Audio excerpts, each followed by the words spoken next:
जो लगन तुझसे लगी है उस लगन को कभी मत तोड़ना। हम लोग क्या करते हैं, जरा सा संकट आ जाए तो भगवान को बदलने में देर नहीं लगाते। जो राम की बदला कर रहा है, राम के चरणों में जा रहा है, किसी ने कहा भैया आज ऐसा करो शंकर जी की पूजा करो, कृपा होगी। राम जी को छोड़ दिया, शंकर जी की पूजा शुरू, और शंकर जी ने भी कृपा नहीं करी। उसके बाद हनुमान जी महाराज के पास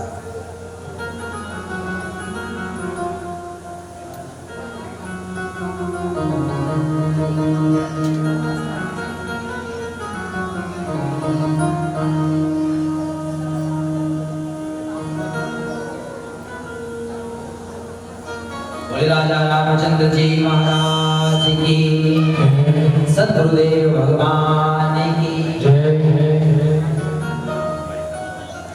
तो सज्जनों, माता बहनों, यहाँ भरद्वाज जी ने जो प्रश्न पूछा था उस प्रश्न का उत्तर उन्हें मिल गया, और बहुत सुंदर यहाँ सानिध्य कथा का चल रहा है। अब सज्जनों, माता बहनों, राम कथा सस किरण समाना, संत चकोर करन जेका। अब याज्ञवल्क्य मुनि भरद्वाज जी को कथा श्रवण करा रहे हैं। आसन पर बैठ गए। याज्ञवल्क्य मुनि जी के लिए सुंदर आसन भरद्वाज जी ने बनाया, आसन पर बैठाया और कहने लगे, भरद्वाज, जो भगवान शंकर ने मां सती को सुनाया था वही मैं तुम्हें सुनाऊंगा और कुछ नहीं सुनाऊंगा। थोड़ी देर के लिए शांत हो जाओ।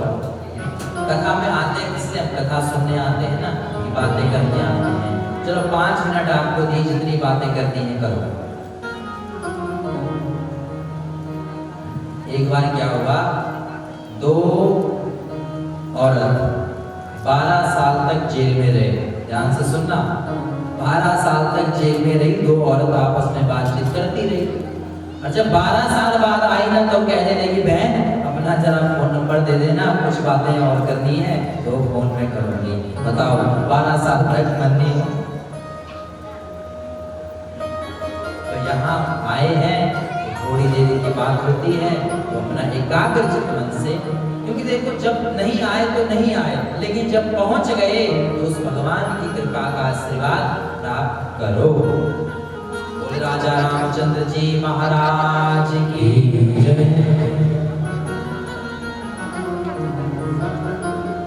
तो आइए सज्जनों, माता बहनों, आज मैं अपनी वाणी को विराम देता हूँ। याज्ञवल्क्य मुनि आसन पर विराजमान है, उस श्रोता के रूप में भरद्वाज जी हैं। कल से याज्ञवल्क्य मुनि राम कथा को यहाँ शिव चरित्र को भरद्वाज जी को सुनाएंगे। बोल शंकर जी महाराज की जय। तो आइए 2 मिनट के लिए हम लोग भगवान के चरणों में नतमस्तक करते हुए बड़े प्रेम और भाव से भगवान का नाम लेंगे। राम कथा तो श्रवण कर रहे हैं, थोड़ी देर भगवान श्री कृष्ण का नाम लेंगे, ठीक है? बोले बाल कृष्ण भगवान की, राधा कृष्ण भगवान की।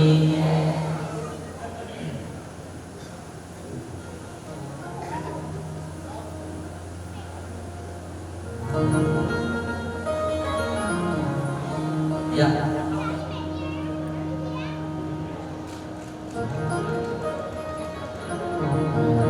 राधे बोल बरसाने में ढोल की मुख से, राधे राधे बोल, राधे राधे बोल, राधे राधे बोल, बरसाने में ढोल की मुख से, राधे राधे बोल, राधे राधे बोल, राधे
वंदन और नमन करते हुए, प्रार्थना प्रणाम करते हुए आइए अब हम सब उनकी वाणी से कथामृत का पान करेंगे।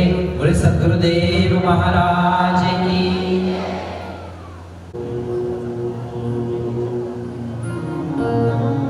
गुरु ब्रह्मा गुरु विष्णु गुरुदेव महेश्वरा, गुरु साक्षात् परब्रह्म तस्मै श्री गुरुवे नमः।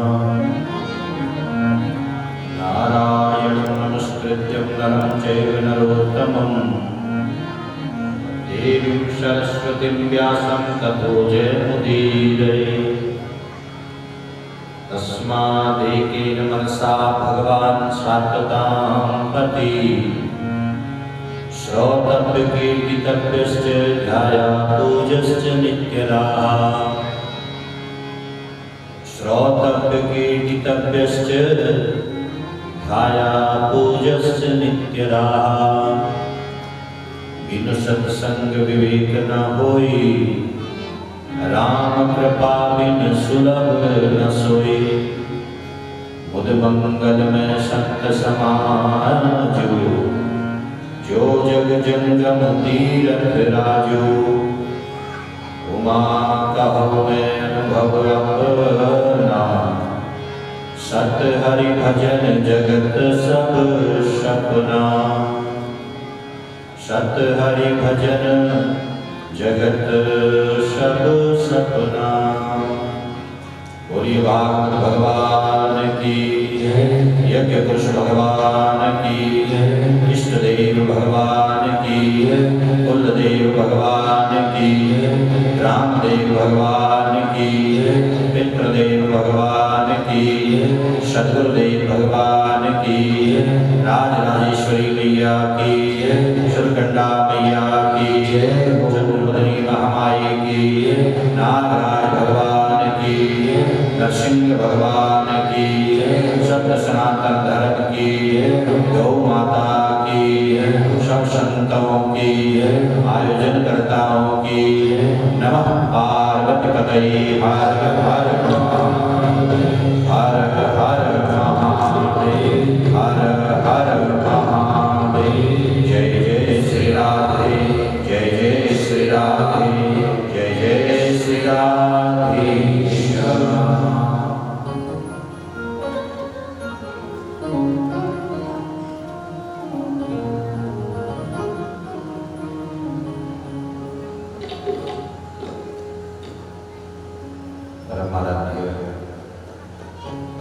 परम परमेश्वर भगवान श्री सीताराम मॉनिटर बढ़ा दो।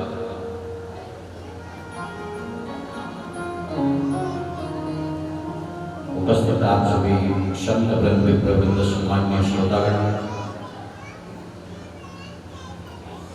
आइए अभी तक आप राम कथा का श्रवण कर रहे थे। राम कथा जीना सिखाती है और श्रीमद् भागवत मरना सिखाती है। और सौभाग्य हमारा कि हमको दोनों मिल गए। इको कम कर दो। ये परम सौभाग्य कि हमको दोनों मिल रही है। और साथ में ये जो कथा है, ये प्रत्येक वर्ष श्राद्ध पक्ष में होती है। और श्राद्ध का सीधा मतलब है श्रद्धा। श्राद्ध का मतलब है श्रद्धा। तो जीवन में यदि श्रद्धा होगी तभी पितृलोक हमारे श्राद्ध को स्वीकार करेंगे, वरना जितने मर्जी तर्पण देते जाओ, बिना श्रद्धा के कुछ नहीं हो सकता। श्रद्धावान लभते ज्ञानम। मैं कल आपसे कह रहा था, हम लोगों के पांव को मगर ने पकड़ा हुआ है और ये मगर छोड़ता नहीं है। आज मैं सोच रहा था कि कल से कथा का टाइम 5 बजे का रखें। बोलो रखें 5 से?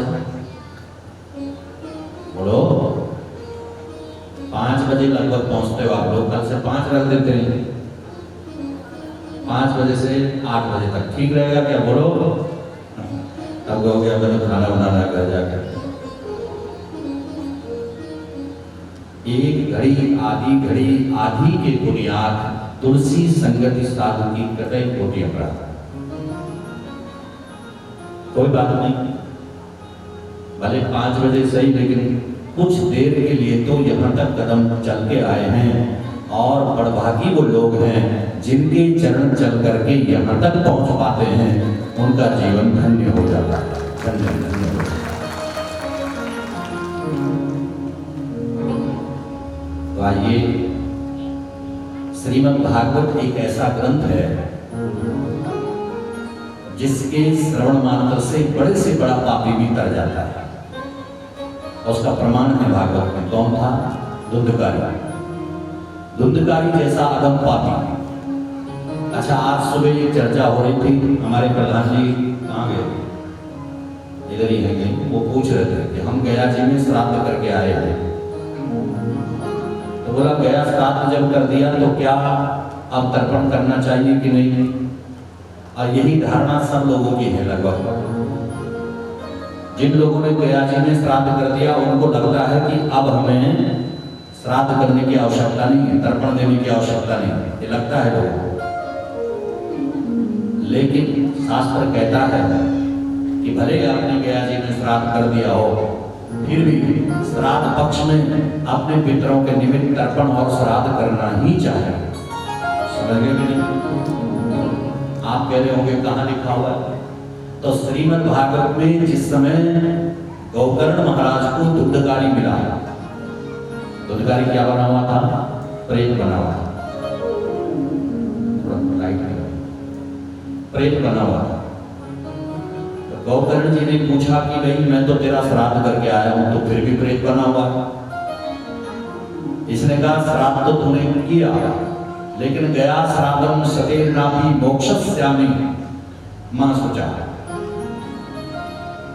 तूने मेरा गया श्राद्ध तो कर दिया, लेकिन तो अगर एक गया श्राद्ध क्या, अगर 100 गया श्राद्ध भी करेगा तब भी मेरा प्रेतत्व छूटने वाला नहीं है। मैं इतना बड़ा पापी हूं।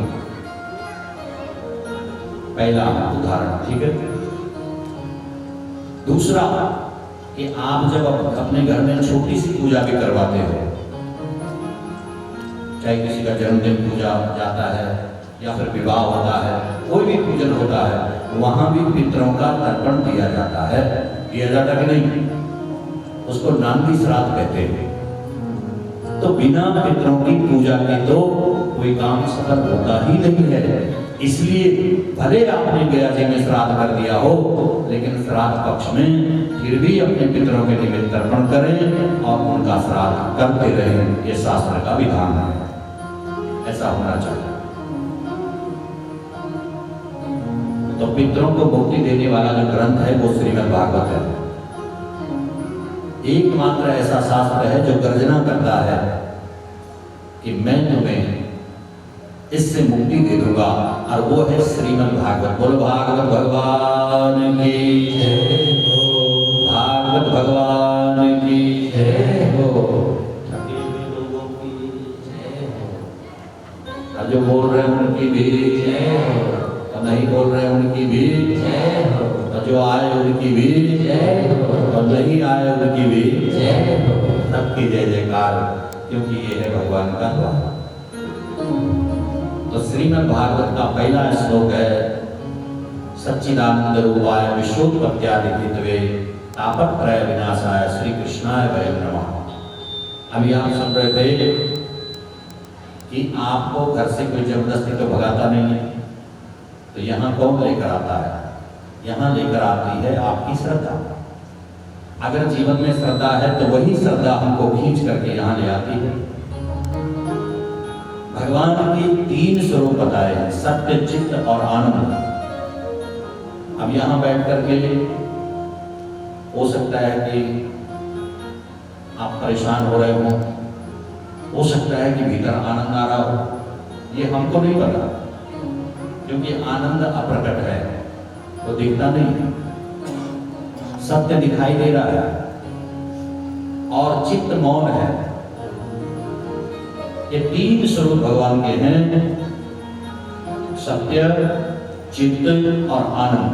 अगर भगवान को प्रश्न करना है तो एक व्रत ले लो, और उस व्रत का नाम है सत्य व्रत। दुनिया में सबसे कठिन व्रत है जिसका नाम सत्य व्रत है, और दूसरा व्रत है मौन व्रत। ये दोनों व्रत बहुत मुश्किल है। आप भूखे रह लोगे कोई बात नहीं। अच्छा, बात समझ में आ भी रही कि नहीं? सुनाई दे रहा है पीछे? पता लग रहा है? सुनाई दे रहा है। सत्य व्रत और मौन व्रत, ये दो व्रत सबसे कठिन है। सच बोलना भी बड़ा कठिन है। ऐसा दुनिया में कोई नहीं हो सकता जिसने कभी झूठ ना बोला हो। क्या कोई ऐसा है? ऐसा हो ही नहीं सकता जिसने कभी झूठ ना बोला। और दूसरा व्रत है मौन व्रत, चुप रहना। ये तो भगवान की कृपा है, 2 घंटे यहाँ पर मजबूरी बस चुप रहना पड़ता है, नहीं तो चुप रहना बड़ा मुश्किल है। अब ये दो व्रत जिसके जीवन में आ गए, बस समझ लो उसने सारे तीर्थ व्रत कर लिए। 6 महीने का व्रत रख लो कि 6 महीने हमने सच बोलना है, बस सिद्धि अपने आप प्राप्त हो जाएगी। सिर्फ 6 महीने बाद। व्रत के विषय में मैंने आपको कई बार बताया, व्रत किसको बोलते हैं। कुछ लोग सुबह से शाम तक दुनिया भर का जितना मिला सब खा जाते हैं। एक जगह तो मैं सुन रहा था कि कोई सज्जन थे, वो व्रत रखते हैं और सुबह मेरे ख्याल से आधा किलो जगोरा, जिसको स्वाति चावल बोलते हैं, जगोरा, और जगोरे की खीर, 3-4 नारियल पानी, फिर दिन में दूध, फिर थोड़ी देर बाद आलू, और सब कुछ हजम करके बोला नमक नहीं खाना बस। उस नमक ने क्या बिगाड़ दिया तुम्हारा? ऊपर से बोलते हमारा व्रत है। अच्छा, जो मिले पेट। एक व्रत और आता है, अभी आने वाला है आगे, क्या नाम है उसका? 6 महीने पहले से पति बेचारा टेंशन में पड़ जाता है, वो आने वाला है। हाँ, उसमें भी सुबह 4 बजे ठूस लेते हैं। हाँ, पूरा दिन में व्रत है। ये भी कोई व्रत है क्या? व्रत का मतलब तो वो है जो संयम हो। व्रत का मतलब संयम, व्रत का मतलब नियम। सब कुछ हजम कर लिया, दिन भर 50 की चुगलियां कर ली, गालियां भी दे दी 2-4, फिर भी मेरा व्रत है। तो व्रतेन दीक्षामाप्नोति, दीक्षामाप्नोति दक्षिणम, दक्षिणम श्रद्धामाप्नोति, श्रद्धायाम सत्यमापते। व्रत का मतलब है संकल्प लेना। एक दिन का संकल्प रख लो कि आज हम झूठ नहीं बोलेंगे, आज हम गलत नहीं बोलेंगे, आज हम किसी की निंदा नहीं करेंगे, आज हम बुराई नहीं करेंगे। इससे बड़ा कोई व्रत है क्या? बोलो, आप बोलो। भूखा पेट रखने से ही व्रत नहीं होता। भागवत में स्पष्ट लिखा है, अगर आपका मन कथा में पेट भर के लगता है, खाना भोजन करके मन लगता है, तो ठीक ठाक भोजन करके आओ, तब बैठो। जरूरी नहीं है कि व्रत लेकर बैठ गए। अच्छा, व्रत भी तुम्हारी सामर्थ्य के अनुसार होना चाहिए। व्रतेन दीक्षामाप, जितनी तुम्हारी सामर्थ्य है उसके हिसाब से व्रत हो। शरीर में जान ही नहीं, हड्डियों का ढांचा बचा हुआ है, तब रखो, नुकसान होगा कि नहीं होगा? व्रत भी तब रखो जब शरीर में ताकत हो, शरीर में जान हो, क्योंकि सबसे बड़ा शरीर तो है। शरीर माध्यम खलुसत धर्मान। जब तुम्हारा शरीर ठीक रहेगा तभी धर्म कर सकते हो, कर्म कर सकते हो, यज्ञ कर सकते हो, जप कर सकते हो, तभी तो करोगे। और जब शरीर में जान ही नहीं होगी तब क्या करोगे? हमारे यहाँ एक महात्मा था जो हमेशा व्रत रखता था, जिसने कभी भोजन किए ही नहीं, खाना खाए ही। कौन था वो? 24 साल से बता रहा हूं उसके बारे में। उसका नाम था दुर्वासा। दुर्वासा ऋषि, जिसने कभी अन्न खाया ही नहीं, केवल दूर्वा घास की रस को पीने वाला, इसलिए उसका नाम पड़ा दुर्वासा। दूर्वा घास के रस को पीकर रहता था। लेकिन दुर्वासा जैसा करोगी महात्मा दुनिया में दूसरा भी नहीं था, क्योंकि अन्न नहीं खाया, शरीर में जान नहीं तो क्रोध ही क्रोध बचा। शरीर में ताकत नहीं होगी तो क्रोध ज्यादा आएगा। इसलिए दुर्वासा जैसा क्रोधी भी दूसरा कोई नहीं था। तो व्रत तुम्हारी सामर्थ्य के अनुसार होना चाहिए। दीक्षा मापनोति दक्षिण, और सामर्थ्य भी, सामर्थ्य को छुपाना नहीं चाहिए। सामर्थ्य का मतलब जैसे आप कहीं किसी को दक्षिणा दे रहे हो, दान कर रहे हो, तो सामर्थ्य तो भगवान ने तुम्हारी 100 रुपए की बनाई। सामर्थ्यवान 100 रुपए देने में समर्थवान हो, लेकिन तुम्हारी जेब से निकल रहा 5 रुपए, वो दान भी तुम्हारा स्वीकार नहीं है। क्योंकि भगवान जानता है कि ये कितना समर्थवान है। जितना सामर्थ्यवान तुम्हें बनाया है उसके हिसाब से तुम्हारी दक्षिणा भी होनी चाहिए। दक्षिण दीक्षा मापनोति और श्रद्धायम सत्यम। अब श्रद्धा का सवाल है। कई लोग कहते हैं महाराज हमारी तो श्रद्धा है कि हम 5 रुपए दें या 500 रुपए दें, हमारी श्रद्धा है। श्रद्धायम सत्यमापति, तुम्हारी श्रद्धा भी सत्य के अनुसार होनी चाहिए। तो ये व्रत का नियम। तो भगवान के 3 स्वरूप, सत्य, चित्त और आनंद।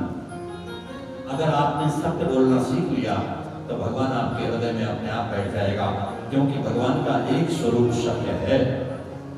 वास्तव में भगवान का वास्तविक जो स्वरूप है वो सत्य ही है। अच्छा, भागवत में किसी का नाम नहीं लिया। जब भगवान की स्तुति की गई तो न कृष्ण का नाम लिया, न राम का नाम, न शिव का नाम, किसी का नाम। सत्यम परम धीमहि, यानी भगवान जो सत्य स्वरूप परमात्मा है उसको हम प्रणाम करते हैं। बोल सच्चिदानंद भगवान की जय। हर हर महादेव, हर हर महादेव, हर हर महादेव। सच्चिदानंद भगवान को प्रणाम किया। और यहाँ एक समय की घटना कथा विदित है, आप लोग जानते हैं। नारद जी पृथ्वी पर आए और नारद जी ने सब जगह भ्रमण किया। देखो मृतलोक में मनुष्य लोग रहते हैं और सब योनियों में मनुष्य योनि को श्रेष्ठ कहा गया है। सब में, देवताओं में भी और बाकियों में तो है ही, लेकिन देवता लोग भी इस योनि के लिए तरसते हैं, एक बार हम मनुष्य बन जाए, हमारा कल्याण हो जाए।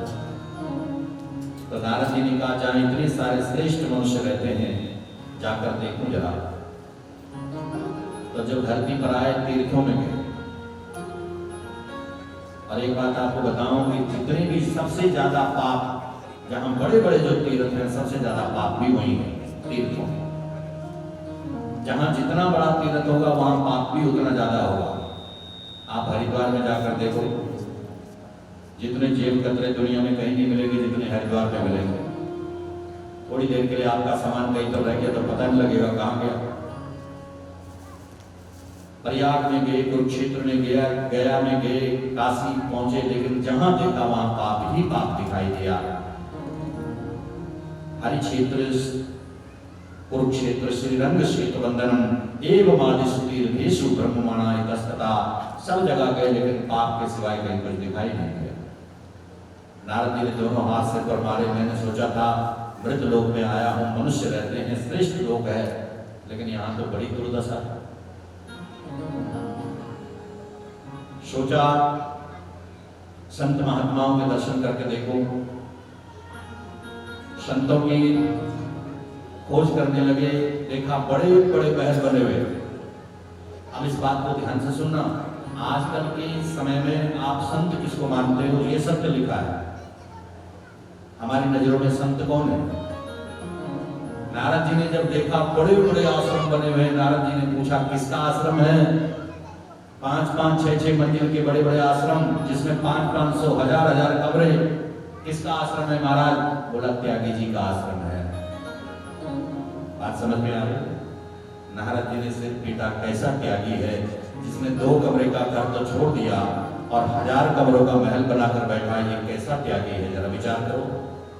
क्या ये त्यागी है? इसको त्यागी बोला जाता है? त्यागी मतलब जिसने सब त्याग दिया। तो जब सब त्याग ही दिया तो इतना बड़ा वैभव खड़ा करके क्यों बैठ गया? बड़ा आश्चर्य हुआ नारद, कैसा त्यागी है, घर छोड़ के वन में वास किया, मन वासना त्याग किए ही नहीं। और हम लोग महात्मा या संत आज की परिस्थितियों को देखते हुए उसी को मानते हैं जिसके पास वैभव ज्यादा है, जिसके 50 आगे पीछे घूम रहे हो, जिसके पास बड़ी से बड़ी गाड़ी हो, जिसके पास 10-5 सेवक चल रहे हैं साथ, उसी को समझते हैं ये है संत। नारद जी को बड़ा आश्चर्य हुआ। नारद जी ने सोचा चलो ये संत है, थोड़ा आगे गए, वहां शोर हो रहा था। पूछा भाई ये कहाँ शोर कहाँ हो रहा? बोला मौनी बाबा के आश्रम में। मौनी बाबा के आश्रम में शोर हो रहा है, त्यागियों के महल बन गए हैं। ये बच्चे किसके खेल रहे हैं? बोला ब्रह्मचारी जी के हैं महाराज, गुरु नारद जी महाराज की है। त्यागियों के महल बन गए, मौनी क्योंकि आश्रम में शोर हो रहा है, ब्रह्मचारियों के बच्चे खेल रहे हैं। बड़ा आश्चर्य हुआ नारद जी को। यहाँ से उठे और गृहस्थियों के घरों में गए। एक बात बताऊं, धन्य है वो लोग जो गृहस्थ जीवन में हैं, क्योंकि धन्यो गृहस्थ आश्रम। सबसे बड़ा अगर कोई आश्रम है तो गृहस्थ आश्रम है, क्योंकि गृहस्थ के द्वारा देवताओं का, ऋषियों का, संतों का, सबका पालन होता है कि नहीं होता? अगर गृहस्थी ना हो तो देवताओं को भोग कौन लगाए? अगर गृहस्थ ना हो तो संत महात्माओं की सेवा कौन करेगा? अगर गृहस्थ, ये तो छोटी बात है, लेकिन यदि गृहस्थ नहीं होता तो भगवान भी धरती पर आता तो किसके घर में आता? अगर उसको भी धरती पर आना होता तो गृहस्थ का आश्रय लेकर आना पड़ता है, वो भी गृहस्थियों के घर में आता है। इसलिए धन्यो गृहस्थ आश्रम। सबसे बड़ा अगर कोई आश्रम है तो वो गृहस्थ आश्रम। लेकिन गृहस्थ आश्रम बड़ा तब है जब हमारा मन शांत हो, एक मत हो, एक विचार हो और सदगृहस्थ का जीवन जी रहे हो। अगर गृहस्थ का पहला धर्म है, उसके दरवाजे पर कोई आ जाए तो वो खाली नहीं जाना। तुम्हारा गृहस्थ तब धन्य है जब सदगृहस्थ बन गए। तुम्हारे द्वार से कोई खाली नहीं जाना। किसी को कभी ये मत बोलना हमारे घर में कुछ नहीं है। कई लोग बोल देते जाओ यहाँ कुछ नहीं है। सत्यनारायण भगवान की कथा में आपने सुना ही होगा कि ये पानिया भगवान से कहता है कि मेरी नौका में बेल पत्र भरे हैं, और बाद में जब देखा तो सच में बेल पत्र भरे थे। तब सिर बेटा उसने कह रहा है तो गलती हो गई, किसको बोल दिया? तब भगवान को ढूंढा तो भगवान ने अपनी तरफ से तो कुछ नहीं कहा था, जो तुमने कहा वही सत्य हो। तो अगर हमने कह दिया कि हमारे घर में कुछ नहीं है, और यदि वो हो सकता है कि भगवान किसी रूप में आया हो और वो बोल दे कि तुमने जो कहा वही सत्य हो, तब क्या होगा बोलो? इसलिए कबीरा इस संसार में सबसे प्रियोधाय और न जाने किस रूप में नारायण मिल जाए, न जाने वो किस रूप में आता है। इसलिए किसी का तिरस्कार न हो, एक गृहस्थ का धर्म है। नारद जी ने जब देखा गृहस्थियों का हाथ, तो भाई लोगों के हाथ में कोई कमांड नहीं है। देखो भाई, जो भी बोल रहा हूँ यहाँ से बोल रहा हूँ, मुझे गाली मत देना, ऐसे से बोल रहा था।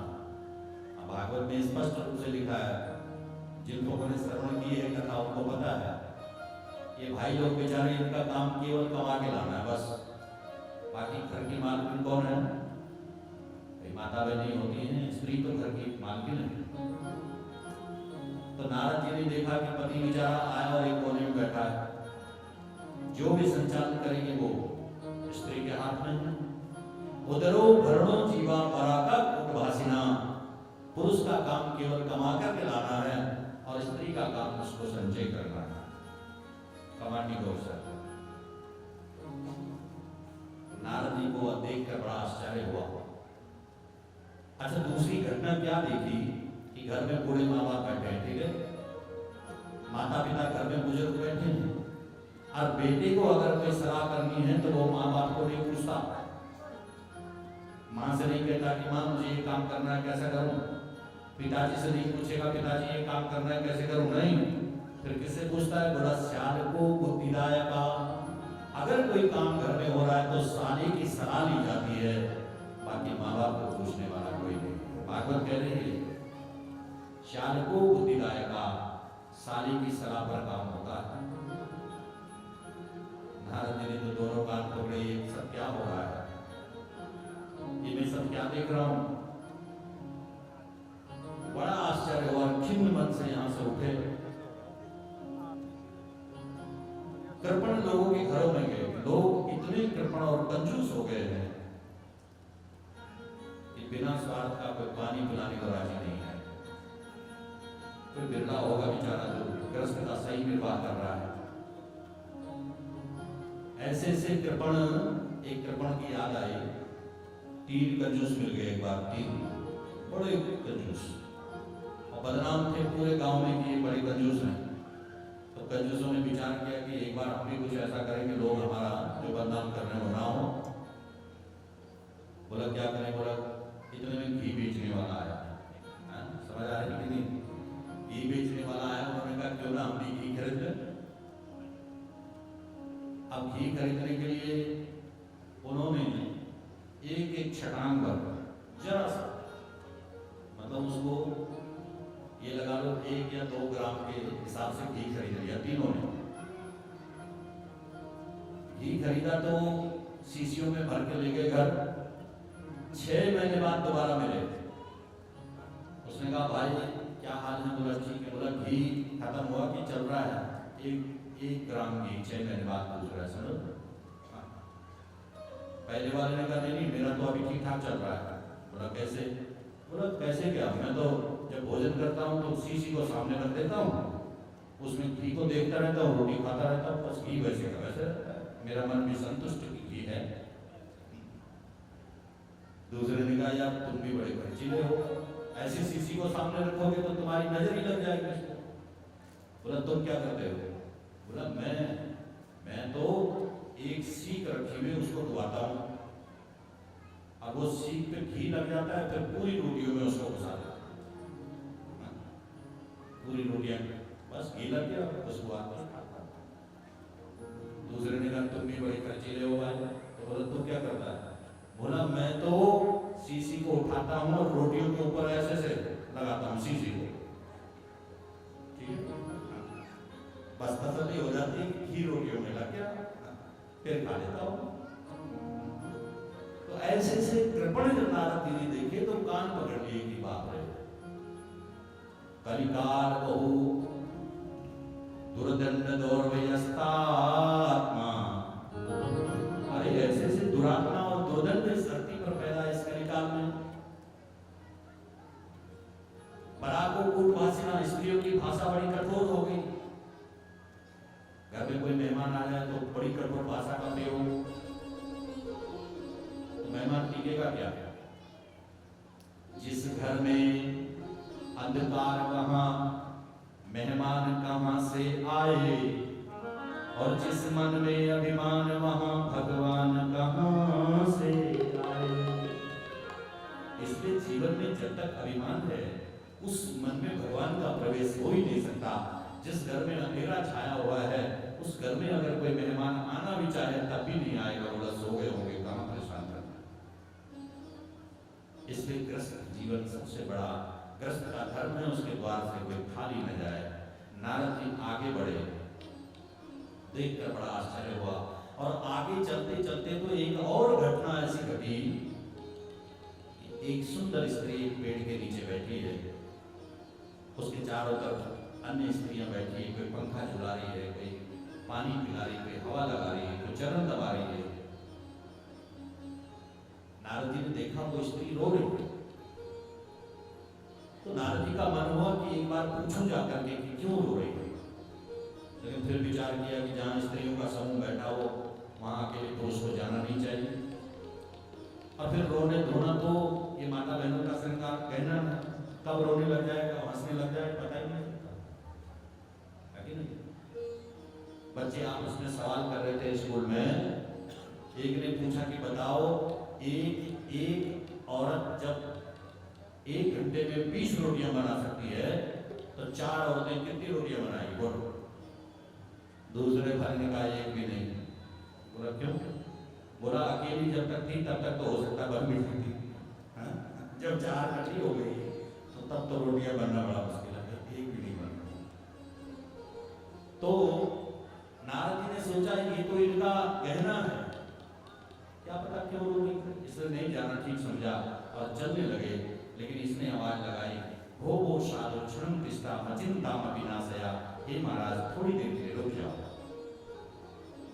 नारद जी रुके, उसके पास गए, पूछा कौन हो देवी, वासितम?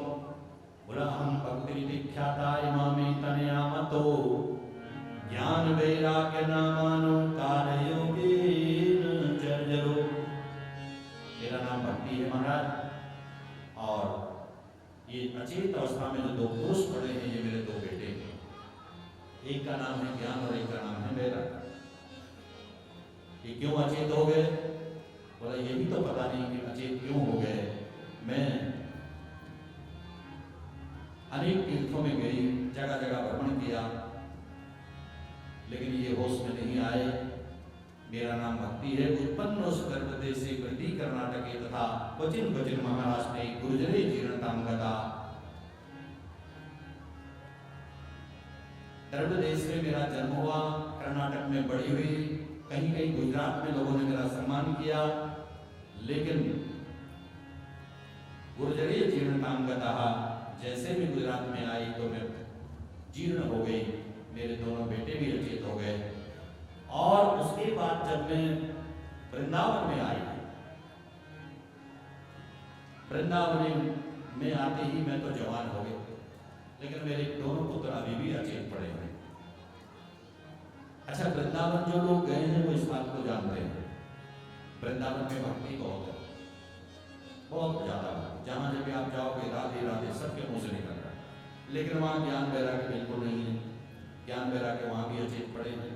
ये भक्ति कह रही है कि वृंदावन में जैसे आई तो मैं तो जवान हो गई, वृंदावन बने पुनः प्राप्य नवीन स्वरूपिणी, मैं तो जवान हो गई, लेकिन मेरे दोनों बेटे अभी भी अचेत पड़े हैं। नारद जी ने कहा देवी चिंता क्यों करती? तुरंत शंख उठाया, शंख ध्वनि की, वेद मंत्र बोलने लगे, गीता का पाठ करना शुरू कर दिया। तो ये लोग थोड़ा सा होश में आते हैं और फिर उसके बाद लुढ़क जाते हैं, जैसे हम लोग आते हैं, कई बार होश में आ जाते हैं, फिर उसके बाद वही दशा हो जाती है। शंख की आवाज कान में जाती है, थोड़ा हिलते डुलते हैं, फिर से सो जाते हैं। नारद जी को आश्चर्य हुआ, अब क्या करूं, गीता का पाठ भी कर दिया तब भी कुछ नहीं हुआ। नारद जी महाराज ने आश्वासन दिया, देवी चिंता मत करो, मैं कोई उपाय करूंगा जिससे ये जाग जाए। और यहां से आगे बढ़ने लगे तो आकाशवाणी हुई कि नारद जी अगर चाहते हो ये जाग जाए तो सत्कर्म करो, और वो सत्कर्म क्या है ये बताया। कौन बताएगा? कोई संत महात्मा आपको बताएगा। अब नारद जी ने कहा वो संत कहां ढूंढूं जो इसका उपाय बता। तो एक बात और बताऊं कि संत को ढूंढने की आवश्यकता नहीं होती। अगर आपका भाव सच्चा है तो संत अपने आप भगवान की कृपा से आपके सामने अपने आप उपस्थित हो जाएगा, पर तुम्हारा भाव सच्चा होना चाहिए। कई लोग कहते हैं गुरु बनाना है, कौन गुरु ढूंढ रहे हैं। अरे गुरु को ढूंढना नहीं पड़ता, गुरु स्वयं चलकर तुम्हारे पास आता है, और उस लायक बनो तो सही। गुरु को ढूंढने की आवश्यकता नहीं। कई लोग कहते हैं गुरु परख के करो, जान के करो, ये भी लोगों ने बना रखा है, पानी पियो छान के और गुरु करो जान के, बोलते ही नहीं। अरे जिस दिन तुम्हारे अंदर गुरु को पहचानने का गुण आ जाएगा, उस दिन तो फिर तुम गुरु ही बन गए हो, फिर तुम शिष्य रहे बनो। तब तुम गुरु को पहचानने का प्रयास करोगे। गुरु को पहचानना बड़ा असंभव है, कोई नहीं पहचान सकता, क्योंकि अखंड मंडलाकार, वो तो अखंड मंडलाकार, उसको परखोगे क्या, उसको पहचानोगे क्या? और जब तक ये भाव रहेगा तब तक जीवन में गुरु आ ही नहीं सकता। और जिस दिन ये भाव खत्म होगा, गुरु स्वयं चलकर तुम्हारे जीवन में आ जाए। बोलो सतगुरुदेव भगवान की जय। यहाँ नारद जी को सनकादिकों का दर्शन हुआ और सनकादिक ऋषियों के सामने सारी व्यथा सुनाई। सनकादिकों ने कहा चिंता क्यों करते हो नारद जी, एक उपाय पहले से ही विद्यमान है जो इनको जगा देगा, और वो श्रीमद् भागवतानुक्ति सप्ताह वाचन गुरु, तुम भागवत की कथा इनको सुनाओ और ये अपने आप जाग जाएंगे। बोलो नारायण भगवान की जय, नारायण भगवान की जय। भूल जाता हूँ तो इस प्रकार से नारद जी को सनकादि ऋषियों ने भागवत का उपदेश दिया और सनकादि ऋषि स्वयं व्यासपीठ पर विराजमान हुए। गंगा के पावन तट पर इस कथा का आरंभ हुआ। आप जहां बैठे हो ये आजकल ढिल्लो पारम नहीं है, आप गंगा के तट पर बैठे हो, क्योंकि यहाँ ज्ञान की वर्षा हो रही है और इस ज्ञान वर्षा के सानिध्य में आप भगवान की कथा सुन रहे हो, तो आप गंगा के पावन तट पर बैठे हो। गंगा मैया की जय, गंगा मैया की जय। तो सनकादि ऋषियों ने कथा सुनाई और जब कथा संपन्न होने को आई तो यहाँ भक्ति अपने पुत्रों को लेकर के बैठी है। अचानक जैसे कथा विराम की ओर आई तो भक्ति अपने दोनों बेटों को साथ लेकर के नाचने लगी। श्री कृष्ण गोविंद हरे मुरारी, हे नाथ नारायण वासुदेव।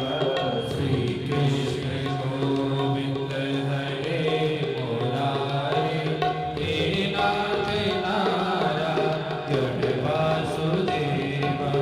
हे नाथ नारायण वासुदेव, हे नाथ नारायण वासुदेव। हे नाथ नारायण वासुदेव। हे नाथ नारायण वासुदेव। हे नाथ नारायण वासुदेव। हे नाथ नारायण वासुदेव। नाथेति नामानि मुहुर्भजन्ति, नाथेति नामानि मुहुर्भजन्ति। गोविन्द दामोदर माधवेति। गोविन्द दामोदर माधवेति। गोविन्द दामोदर माधवेति। गोविन्द दामोदर माधवेति। बोलिए भक्ति मैया की जय। नारद जी महाराज की जय।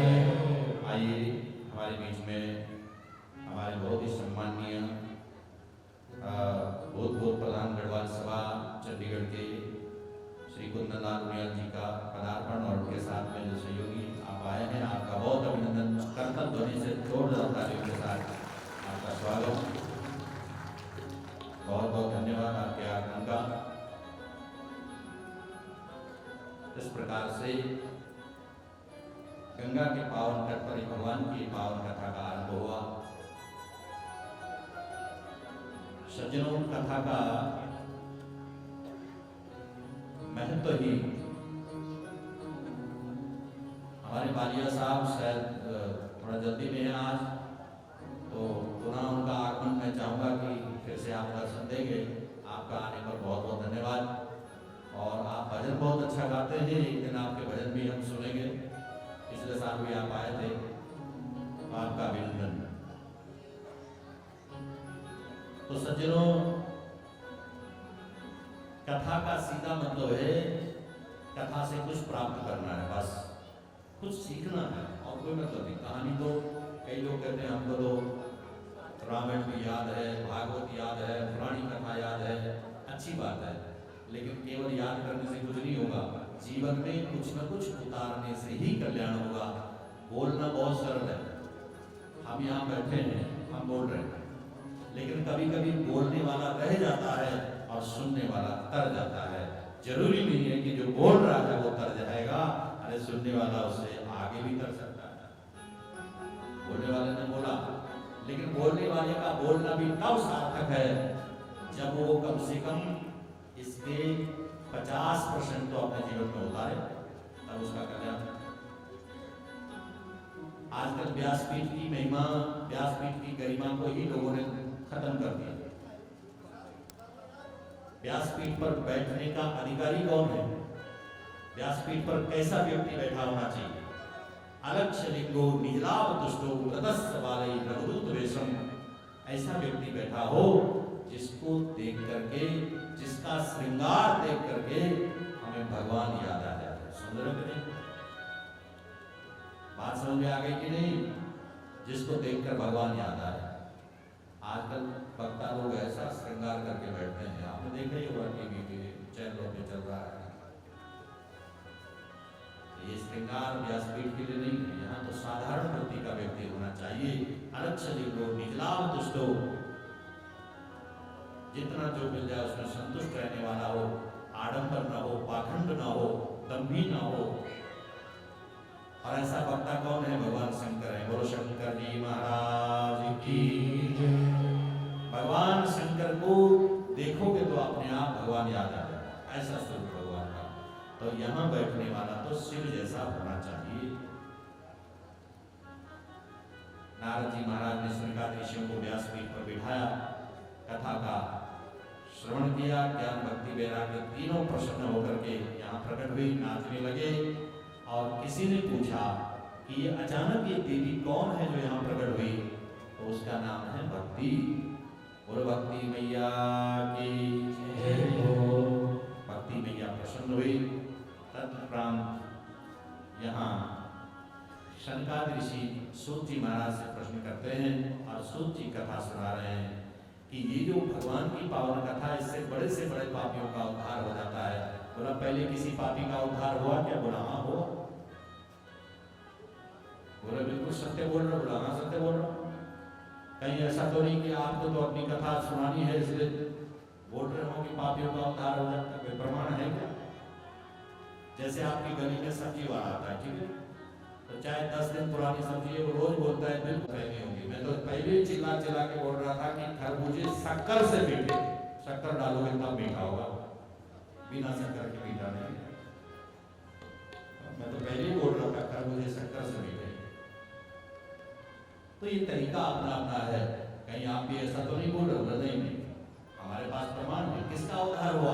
अरे बोला बड़े से बड़े पापियों का। कौन था वो पापी? तो तब कथा सुनाई कि एक गंगा के पावन तट पर एक ब्राह्मण रहता था। ब्राह्मण बड़ा शांत सरल स्वभाव का था, लेकिन घर में जो पत्नी थी उसका नाम था धुंधली। बड़ी बड़ी कठोर।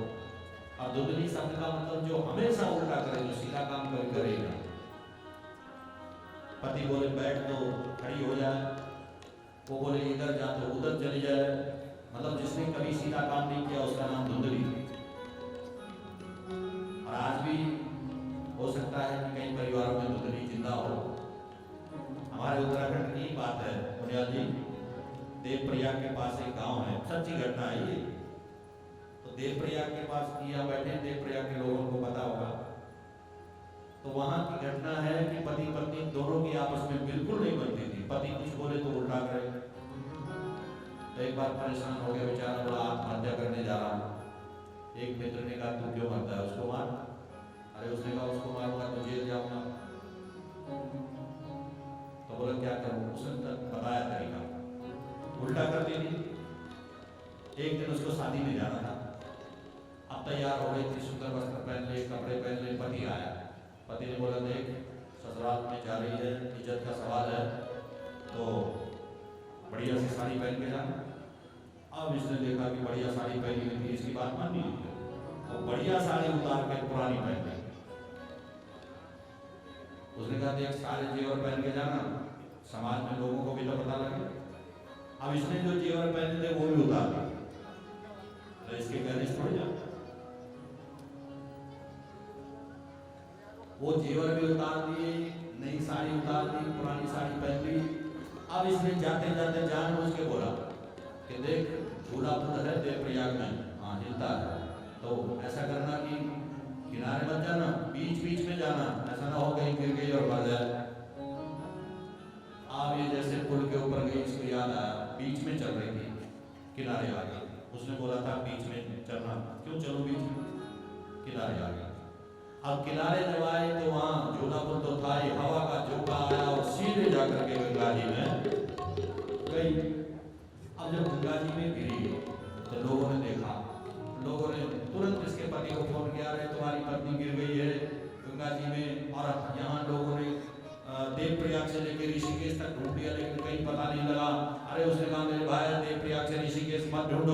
अरे देव प्रयाग से बद्रीनाथ की ओर ढूंढो, उल्टी थी इसलिए ऊपर को गई होगी, नीचे नहीं गई, ऊपर गई होगी। नीचे कहां ढूंढ रहा था? ऐसे कई लोग, इसलिए ऐसा कष्ट बिल्कुल नहीं होना चाहिए। तो आइए, हमारे बीच में हमारे कुछ सम्मानीय सदस्य पहुंचे हैं और थोड़ा समय हमारे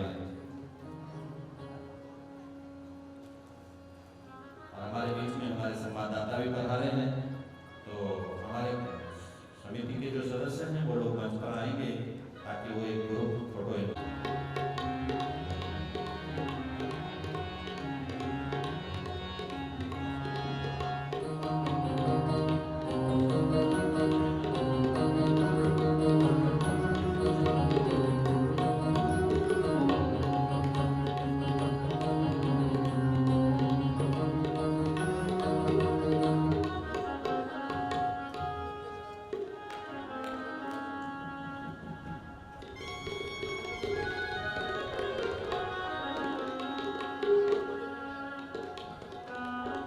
जय श्री राधे, जय श्री कृष्णा।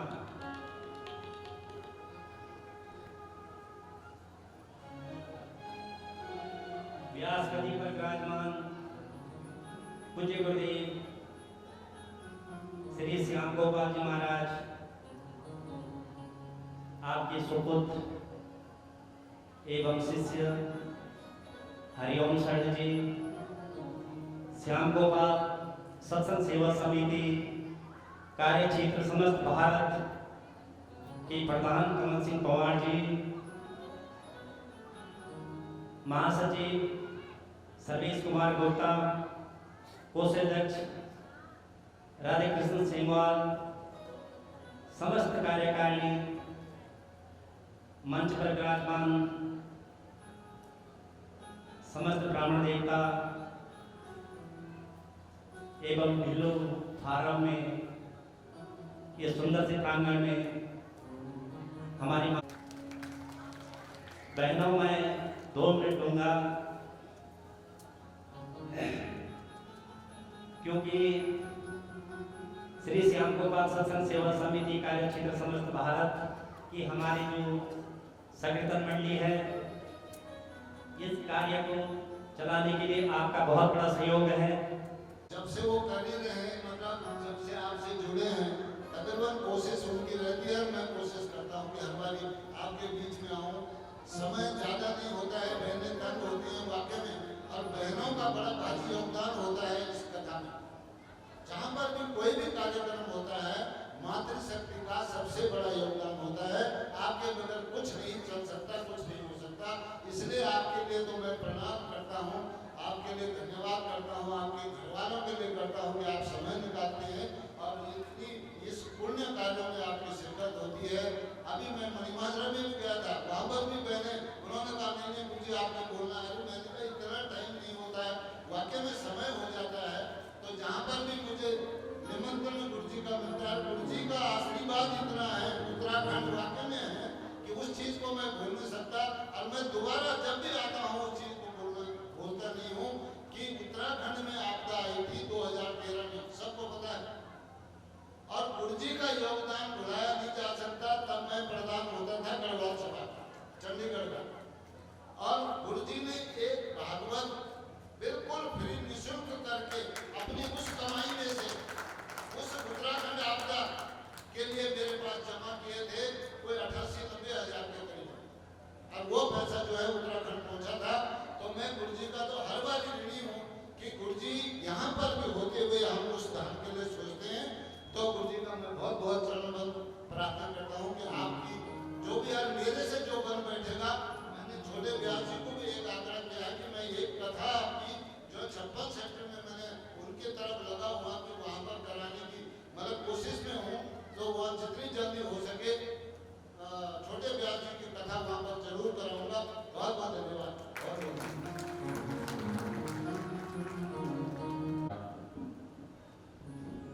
आपकी हाजिरी जरूर लगती है, और हर संस्था से आप जुड़े हैं। आपका व्यक्तित्व, आपका जो स्वभाव है बहुत ही मृदुभाषी है, तो आपका बहुत अभिनंदन। समय का अभाव है।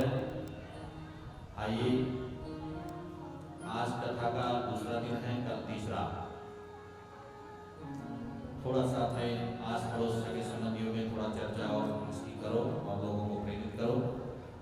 हमारे बीच में 22 सेक्टर से एक दो बहनें आई हैं, अभी वहाँ कथा हुई थी, वहाँ से मैं चाहूँगा आप आ जाओ मंच पर। चंडीगढ़ 22 सेक्टर से पहुँची हैं, तो इनके लिए भी जरा जोरदार ताली। अभी ताली दाताओं का नाम ले रहे थे, आप बिल्कुल सोए हुए थे, थोड़ा जागृत रहना चाहिए। जब किसी का ऐसा नाम लिया जाए तो ताली जरूर बजानी चाहिए। आ जाओ। तो समय का अभाव लगभग हो ही गया है। बोले भागवत भगवान की जय। भागवत भगवान की जय।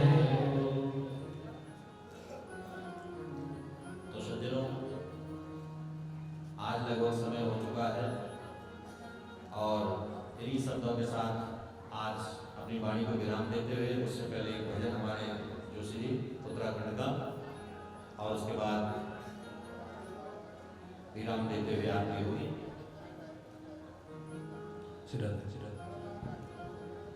बोले व्यासदेव भगवान की, भागवत भगवान की। तो ऐसे सभी लोग स्थान पे खड़े होकर के और झूमते हुए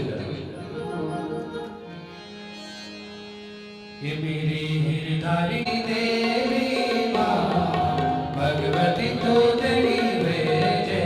मेरी हिरधारी की देवी माँ भगवती तो तेरी भगवती तो देवी जय। सौड़ी स्थान माँ भगवती तो तेरी जय।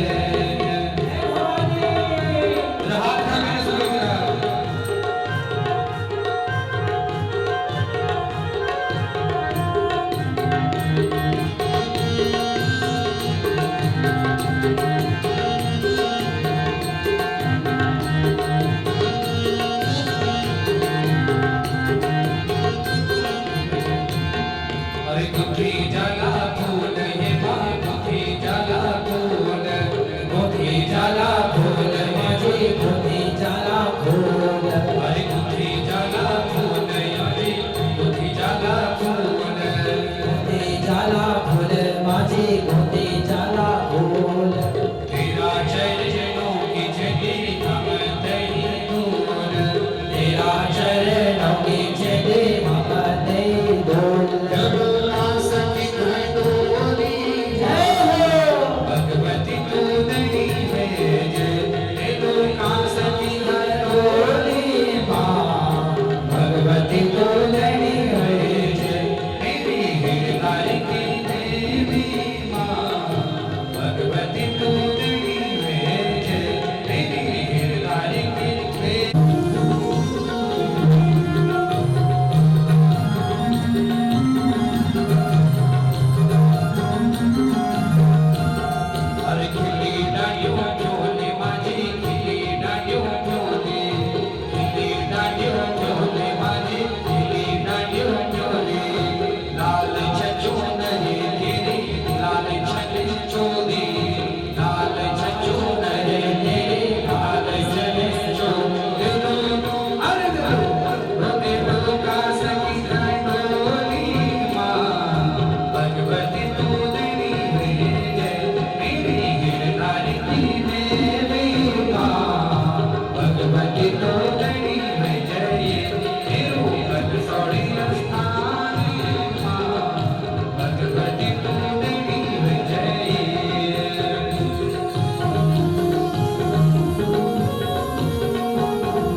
माझी गंगा जी का तीर तेरा लगड़ा चंगा माझी बड़ा बड़ा वीर तेरा सगड़ा चलदा माझी बड़ा बड़ा वीर तुझे ये तुझे जानो की महिमा भगवती तू तेरी विजय तुझे जानो की महिमा भगवती तू तेरी विजय हे रूप सोड़े स्थान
वासुदेव भगवान की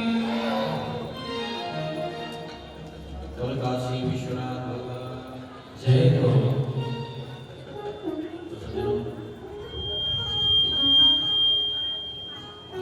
आइए स्वामी जय दीनानाथ हरे भक्ति जनों के संकट नासी जनों के अब बंसी वाला दूर करे ओम जय जगदीश जो जावे पहले पावे दुख में से मैंने कहा स्वामी दुख बिन से मैंने कहा सुख संपत्ति घर आवे श्याम सुंदर घर आवे कष्ट मीटे मैंने कहा ओम जय जगदीश हरे मात पिता तुम मेरे शरण परो में किसकी स्वामी शरण परो में किसकी तुम बिन और ना दूजा प्रभु बिन और ना दूजा आस करने जिसकी ओम जय जगदीश हरे तुम पूरन पहले महात्मा तुम अंतर्यामी स्वामी तुम अंतर्यामी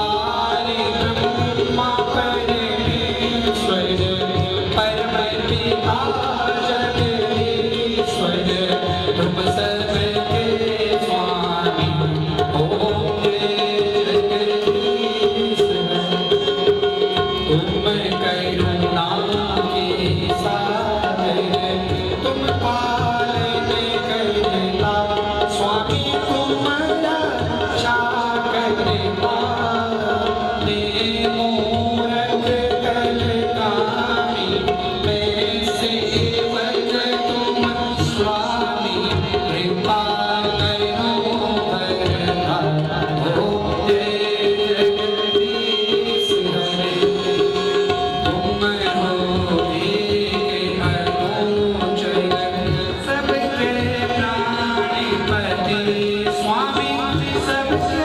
आधारपति इस विधि मिलाऊं दयामय इस विधि मिलाऊं कृपामय तुमको मैं कुमति ओम जय जगदीश हरे धीर बंधो दुख हरता तुम ठाकुर मेरे स्वामी तुम रक्षक मेरे अपने हाथ उठाओ करुणा शरण लगाओ द्वारि पड़ा तेरे ओम जय जगदीश हरे विषया विकार मिटाओ आप हरो देवा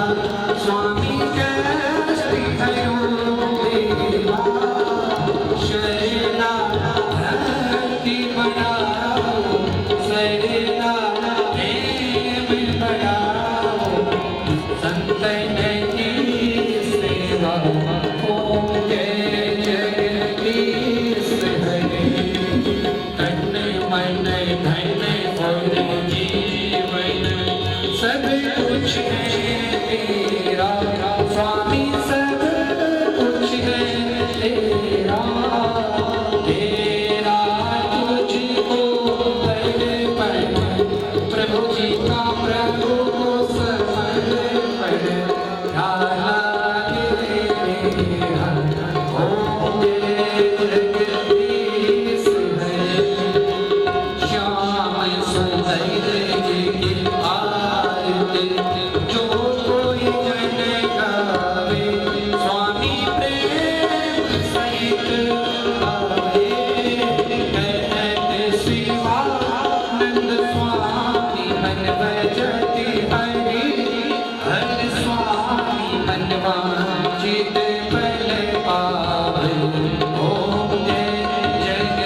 वानरयूथ मूलम श्रीरामदूता शरणं प्रपद्ये हितवन्ताय विद्महे वक्रतुण्डाय धीमहि तन्नो दन्ति प्रचोदयात् नारायणाय विद्महे वासुदेवाय धीमहि तन्नो विष्णु प्रचोदयात् तत्पुरुषाय विद्महे महादेवाय धीमहि तन्नो रुद्रा प्रचोदयात् कात्यायनि विद्महे कन्याकुमारी च धीमहि तन्नो दुर्गे प्रचोदयात् अंजनी सुताय विद्महे वायुपुत्राय धीमहि तन्नो हनुमति प्रचोदयात् श्री वैदिकाकुलचं भगवाटलाब्जे पुण्णागजाति करवीर साधुस्पे बिल्वा प्रवाल तुलसी दलमंजरे में स्वां पूजयामि जगदीश्वर में प्रसिद्ध नाना सुगंध पुष्पाणि यथा कालो भवानि च पुष्पाञ्जलिं मया दत्तं ग्रहाणां परमेश्वर दिव्य मंत्र पुष्पांजलि समर्पयामि।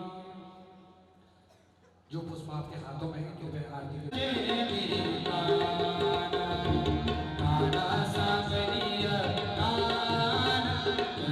वैसे हम भी तड़पते तुम्हारे बिना वैसे हम भी तड़पते तुम्हारे बिना काना सावरिया काना जरा मुर्दी बजे दीपा काना सावरिया काना जरा मुर्दी सुने देवा।